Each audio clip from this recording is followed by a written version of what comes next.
మనందరి రక్షకుడైన యేసుక్రీస్తు నామంలో మీ అందరికీ శుభములు. దేవుని వాక్యాన్ని చదువుకుందాం. 39వ కీర్తన 2వ చరణము. నేను ఏమీ మాటలాడక మౌనినైతిని, క్షేమమును గూర్చి పలుకక నేను మౌనముగా నుంటిని.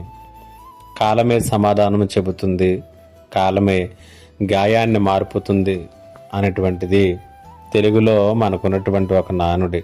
అనగా జీవితంలో సంభవించినటువంటి కొన్ని సంఘటనలకు మనము కారణాలు చెప్పలేం, మన దగ్గర సమాధానాలు ఉండవు.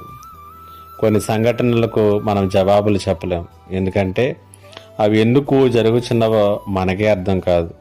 అలాంటి పరిస్థితుల్లో మనము ఏం చేయాలి అనేటువంటిది మనం ఆలోచన చేసుకోవాలి. చాలా సందర్భాల్లో ఇలాంటి పరిస్థితులతో పోరాడడం చాలా కష్టమైనటువంటి పని, చాలా ఇబ్బందికరమైనటువంటి పరిస్థితి.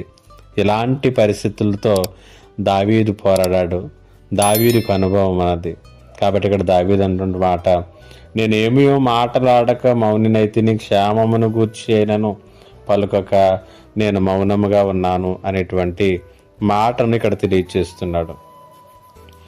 మౌనముగా ఉన్నంత ఉత్తమమైనటువంటి పని ఆ సమయంలో మరి ఒకటి లేదు. ఎందుకంటే అది మాట్లాడటం కన్నా కూడా అనువైనటువంటి సమయం కాదు. కాబట్టి మనము మాట్లాడక మౌనంగా ఉండటమే మంచిది. దావీదు జీవితంలో అలాంటి పరిస్థితులు ఎదురైనప్పుడు అతడు దేనిని గురించి కూడా మాట్లాడలేదు, మౌనంగా ఉన్నాడు. అందుకనే తెలుగులో మనకున్నటువంటి మంచి సామెత, కాలమే సమాధానం చెబుతుంది. అనగా గడిచే కాలంలో ఏదో ఒక దినమున నిన్ను అపార్థం చేసుకున్నటువంటి వారికి, నీ జీవితంలో జరిగినటువంటి వాటికి సమాధానము తప్పకుండా జరుగుతుంది.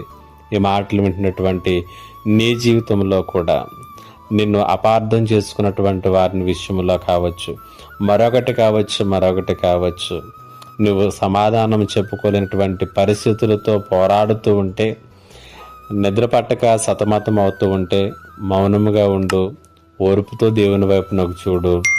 నువ్వు కాలం గడిచేటటువంటి సమయంలో దేవుడు ఏదో ఒక సమయంలో ఏదో ఒక రీతిగా తప్పకుండా ప్రతిదానికి నీ పక్షంగా జవాబిస్తాడు. నిన్ను ఎవరైతే అపార్థం చేసుకున్నారో, నిన్ను ఎవరైతే వేరే రీతిగా అర్థం చేసుకున్నారో ప్రతి ఒక్కరికి కూడా సమాధానం జరుగుతుంది. మౌనమే మేలు.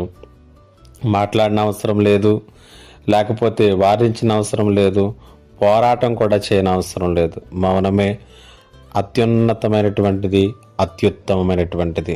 పరిశుద్ధాత్మ దేవుడు అట్టి మౌనంలోనికి, ఓర్పులోనికి మనల్ని నడిపించునుగాక. ఆమేన్. ప్రార్థన. మా దేవా, నీకు వందనాలు. ఈ మాటల చేత ప్రతి ఒక్కరిని బలపరచమని యేసయ్య నామమున అడిగి వేడుకొనుచున్నాను తండ్రి. ఆమేన్.